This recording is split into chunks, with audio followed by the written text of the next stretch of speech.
అధికారిని కలిసినా ఎవరిని కలిసినా మాకు పైనుంచి ఇంకా ఆర్డర్స్ రాలేదు, ప్రభుత్వం నుంచి మాకు క్లియరెన్స్ రాలేదు. ఎప్పుడైతే సీఎం గారు కానీ ఇంకోరైనా మాకు క్లియరెన్స్ ఇస్తే అప్పుడే మేము రెస్పాండ్ అవుతాము అనేది వాళ్ళు కంటిన్యూగా చెప్తున్నారే తప్ప మాకు ఒక వెబ్ నోట్ లేదు. మేము గురుకుల బోర్డు 3-4 నెలల నుంచి కంటిన్యూ ప్రతిరోజు ఓపెన్ చేసి చూస్తాం, ఏదైనా అప్డేట్ ఉంటుందా, ఏదైనా వెబ్ నోట్ ఉంటుందా, ఇంకేమైనా మాకు అఫీషియల్ ఇన్ఫర్మేషన్ దొరుకుతుందా. అక్కడ ఎక్కడ ఇన్ఫర్మేషన్ ఉండదు. మేము కష్టపడి గురుకుల బోర్డుకి వెళ్ళి అధికారుల దగ్గరికి వెళ్తే మాకు ఎటువంటి ఇన్ఫర్మేషన్ లేదు. ప్రభుత్వం నుంచి మాకు ఆర్డర్స్ వస్తే ఎప్పుడు వస్తే అప్పుడు చెప్తాము. దీంట్లో మధ్యలో ప్రమోషన్లు, ట్రాన్స్ఫర్లు, మళ్ళీ మా దాంట్లో ఇంకా అపాయింట్మెంట్స్ ఆర్డర్ రాని వాళ్ళు చాలా మంది ఉన్నారు. ఇంకా పీడబ్ల్యూ వాళ్ళ రిజల్ట్ రాదు. ఇంకా అనేక సమస్యలు గందరగోళంగా ఉన్నది. ఒక్క సమస్యని కాదు, ఇక్కడ అనేక సమస్యలతోని గురుకుల బోర్డు అనేది ప్రతిరోజు మాకు ఇప్పుడు సరే అన్నీ క్లియర్గా ఉన్నాయి, మా పోస్టింగ్ ఒక్కటే పెండింగ్ ఉంది అనేది అనుకుంటే మేము ప్రశాంతంగా ఉండేవాళ్ళం. ఇలా కాకపోతే వారం రోజులలో అవుతుంది. కానీ ఒకరోజు పోస్టింగ్ సంబంధించిన వాళ్ళు, ఇంకొకరు పీడబ్ల్యూ వాళ్ళు, ఇంకొక రోజు రిలిక్విష్మెంట్ వాళ్ళు, ఇలా అనేక సమస్యలు ఉన్నా ఏ ఒక్క సమస్య మీద గురుకుల బోర్డు వాళ్ళు స్పందించి ఫస్ట్ మేము వీళ్ళకి పోస్టింగ్స్ ఇస్తాం అనేది కూడా మాకు ఎక్కడ చెప్పారు. మీ ప్రధానమైన డిమాండ్ ఏంటి? మేము గురుకుల బోర్డు దగ్గర నుంచి మాకు ఒక షెడ్యూల్ అనేది ఇప్పియాలి. ఎందుకంటే ఇప్పుడు మేము సీఎం గారి దగ్గరికి వచ్చి ఈరోజు మా యొక్క రిప్రజెంటేషన్ ఎందుకు ఇవ్వడం వస్తున్నామంటే, ఎన్నిసార్లు గురుకుల బోర్డుని అడిగినా మాకు పైనుంచి రావాలి, సీఎం గారు చెప్పాలంటున్నారు. మరి అదే సీఎం గారిని కలిసి మా బాధలు అసలు ఇన్ని రోజులు మా బాధలు సీఎం గారికి తెలుస్తున్నాయా లేదా మరి తెలియాలని చెప్పేసి మేము ఈరోజు ఇక్కడ రావడం జరిగింది. జాబ్లు వచ్చినాక రోడ్లు ఎక్కడ మీరు జాబ్లు వచ్చినాయి అనేది మాకు బయటకు చూపించుకోవడానికి, ప్రపంచం చూపించుకోవడానికే ఉంది. జాబ్లు వచ్చినాయి అనే ఉద్దేశంతో అప్పటి వరకు మేము చిన్న చిన్నగా ప్రైవేట్ ఉద్యోగాలు చేస్తుంటే మీకు ఎట్లాగో ప్రభుత్వం ఉద్యోగం వచ్చింది కదా, మధ్యలో వదిలేసి వెళ్ళిపోతారని ఆ ఉన్న ఉద్యోగాల నుంచి కూడా మమ్మల్ని తీసేశారు. 4 నెలల నుంచి మా కుటుంబాలకి సపోర్టివ్గా ఉండాల్సిన మేమే ఈరోజు ఈరోజు ఇక్కడ సీఎం గారు ఆఫీస్ దగ్గరికి వెళ్తున్నాము. మాకు బస్ ఛార్జీలకు 500 ఇవ్వండి, 1000 రూపీస్ ఇవ్వండి అని పేరెంట్స్ని అడుక్కొని రావాల్సిన పరిస్థితిలో ఇంకా కూడా. సో ఇప్పుడు మేము ఫైనల్గా ప్రభుత్వాన్ని రిక్వెస్ట్ చేస్తున్నది ఏంటంటే, మాకు ఆల్రెడీ స్కూల్ స్టార్ట్ అయిపోయింది, పిల్లల్ని మేము స్కూల్లో జాయిన్ చేయించుకోవాలి, మేము స్కూల్లో జాయిన్ అవ్వాలి, కొత్త ప్లేస్కి షిఫ్ట్ అవ్వాలి. ఇవి అన్ని సమస్యలు ఉన్న నేపథ్యంలో సీఎం గారు వెంటనే స్పందించి గురుకుల బోర్డుకి ఎంతమంది వచ్చారన్న? మేము ఆల్మోస్ట్ 200-300 మెంబర్స్ వరకు వచ్చారు. ఇక్కడికి మిగతా వాళ్ళు రాలేకపోవడానికి ప్రధాన కారణం కూడా వాళ్ళ ఆర్థిక ఇబ్బందులు, ఈ గురుకులది సమస్య. మీరు పెద్ద ఎత్తున వచ్చేటోళ్ళు వాళ్ళ ఇంట్లో ఇప్పుడు లేడీస్ కి ప్రధానంగా వాళ్ళ భర్తలు, ఇంట్లో అత్తామామ వాళ్ళు నిజంగా మీకు ఉద్యోగం వచ్చిందా రాలేదని అనుమానపడాల్సిన పరిస్థితికి వచ్చింది. ఒక రకంగా వాళ్ళని మెంటల్ గా, సైకలాజికల్ గా డిప్రెషన్ లోకి తీసుకెళ్తున్నారు. ఎందుకంటే ఉద్యోగం వచ్చింది కానీ ప్లేస్ ఆఫ్ జాయినింగ్ లేదు.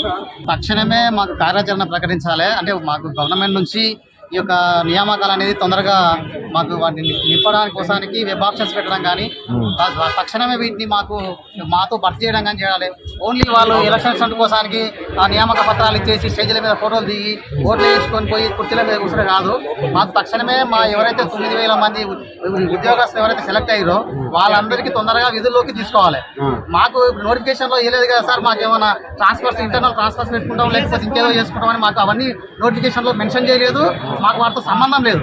మాకు కావాల్సింది ఇంత ఒక 9,000 మందికి కావాల్సింది ఏంటంటే తక్షణమే ఉద్యోగాల్లోకి తీసుకోవాలి. అదొకటి. మా సమస్యలు ఏమైనా ఉంటే మేము చూసుకుంటాం. ఇప్పుడు పిల్లల ట్రాన్స్ఫర్లు కానీ, స్కూల్ ట్రాన్స్ఫర్స్ కానీ ఇంకా వేరే ఉంటే మేము చూసుకుంటాం. ఇప్పుడు డిలే అయితే మీకు ప్రాబ్లం, డిలే అయితే మేము వేరే స్కూల్లో డ్యూటీ చేసే పరిస్థితి లేదు. ఇప్పుడు ఇంతమంది పరిస్థితి ఏం సార్, వేరే ప్రైవేట్ స్కూల్ వాళ్ళు తీసుకోరు, ఉన్న గవర్నమెంట్ స్కూల్ వాళ్ళు తీసుకోరు. అంటే మేము ఎన్ని సంవత్సరాలు మేము ఇప్పటికే ఒక 4-5 సంవత్సరాలుగా అప్పులు చేసి మేము చదువుకుంటూ వచ్చినాం ఇప్పటిదాకా.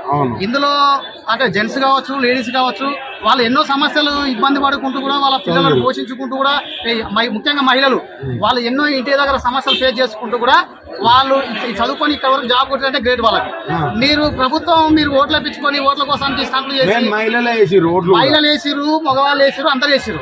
కానీ మీరు ఆగమేఘాల మీద సర్టిఫికేట్ వెరిఫికేషన్ ఒకటే సెంటర్లో ఈ రోజు ఒక గంట సేపట్లో ఒక సెంటర్లో వెరిఫికేషన్ ఉంటుంది. అదే అభ్యర్థికి ఇంకొక సెంటర్లో ఇంకొక గంట తర్వాత వెరిఫికేషన్ ఉంటుంది. ఇటువంటి ఎన్నో కష్టాలు అనుభవించుకుంటాం. మన వాళ్ళంతా ఒక జాబ్ కొట్టి మాకు జాబ్ వచ్చింది సరే, ఇక ఇది అకాడమిక్ ఇయర్ స్టార్ట్ అయిన తర్వాత మాకు జాబులు ఇస్తారు కదా, ఉద్యోగాలు ఇస్తారు కదా అనుకుంటే ఇప్పటి వరకు ఆ ఉద్యోగాలు ఊసేలేదు. ఆ సీఎం ఏమన్నా ఢిల్లీ పోయిందా సార్, లేకపోతే దుబాయ్ పోయిందా సార్? ఇక్కడనే ఉంటాడు కదా. ఆయన ఏదో కార్యాచరణ ప్రకటించి చెప్తే అయిపోతుంది కదా, తొందరగా ఉద్యోగాలు ఇస్తే వాళ్ళు కూడా వాళ్ళు పనులు చేసుకుంటారు కదా. ఇవన్నీ పట్టించుకోకుండా ఆయన ఇష్టం వచ్చడం లేడు అని ట్రై బోర్డు చెప్పడం, లేకపోతే ఇంకా వేరే అంటే మాకు ఎవరు ప్రతిపక్షం లేరు, మేము ఏం చేయలేము అంటే ఏపీ ఓట్లు వేయించుకున్నారు కాబట్టి ఓట్లు వేయించుకోవడం కోసం మేము పేపర్లు ఇచ్చినాము లేకపోతే ఏదో చేసినామని చెప్తారు.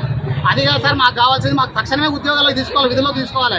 వాళ్ళు ఇంటర్నల్గా ట్రాన్స్ఫర్లు పెట్టుకొని వాళ్ళ కోసానికి మమ్మల్ని ఆపడం ఎందుకు సార్? మాకు రిక్రూట్మెంట్ చేసినప్పుడు మీరు ఇచ్చేయాలి కదా, 60 రోజుల్లో జాయినింగ్ కావాలని చెప్పేసి జాబులు వచ్చినాక రోడ్ల మీద తిరుగుడు నాకు అర్థం కాదు. ఇది మేము ఏ విధంగా చెప్పాలో మాకు కూడా అర్థమైతే లేదు సార్. ఎందుకంటే గత ప్రభుత్వాలు నోటిఫికేషన్ ఇచ్చినా ఈ ప్రభుత్వాలు రిజల్ట్ ఇచ్చినా తక్షణమే విధుల్లోకి తీసుకోవాల్సిన బాధ్యత ఉంది కదా. మనకి ఇచ్చిన ఏది మనకు అపాయింట్మెంట్ లెటర్ లో మీకు 60 రోజుల లోపల విధుల్లో జాయిన్ కావాలని ఉంది దాని కింద. వీళ్ళు 60 రోజులు అయిపోయింది, ఇక్కడ 90 రోజులు కూడా అయిపోయింది సార్. ఎవరు ఇప్పటికీ మమ్మల్ని ఇంకా తీసుకోవడం లేదు. అంటే మేము ప్రైవేట్ స్కూల్లో పోవాలంటే కూడా ప్రైవేట్ స్కూల్లో తెలుసు ఆల్రెడీ మాకు జాబ్ వచ్చిందనే విషయం. ఎవరిని ఈ 9,000 మంది ఉద్యోగస్తులను ఎవరు ప్రైవేట్ స్కూల్లో తీసుకోరు, ఎందుకంటే వీళ్ళు ఎప్పుడు వెళ్ళిపోతారో తెలియదు. రెండవది, మేము ఇంటి దగ్గర వేరే పని చేసుకునే పరిస్థితి ఉండదు, ఎందుకంటే ఒక ఉపాధ్యాయుడు వేరే పని చేయడం అనేది మీకు తెలుసా విషయం ఎట్లుంటుంది. సో ఈ విషయాలతో అంటే ఇప్పుడు బోర్డుకి అనే దానికి జనరల్ గా ఉన్న గవర్నమెంట్ ఆఫీసర్స్ లో సీఎం గారు ఆర్డర్ వేస్తే పనిచేయడం పెద్ద ఇబ్బందా సార్? మేము దొరకలేడా సీఎం గారు? బోర్డు చైర్మన్ సీఎం ఎవరున్నా గానీ వాళ్ళు తలుసుకుంటే 5 నిమిషాల్లో పని అవుతుంది సార్. సరే, ఇప్పుడు నెక్స్ట్ మీ కార్యాచరణలో ఎలా ఉండబోతుంది? నెక్స్ట్ మా ఇప్పుడైతే శాంతియుతంగా చేస్తున్నాం సార్, ఇకపై కూడా శాంతియుతంగానే చేస్తాం. కాకపోతే ఇంతమంది కాదు, 9,000 మందిని తీసుకొచ్చి కూడా చేస్తాం. అది ఎక్కడంటే అక్కడ చేస్తాం అంతే.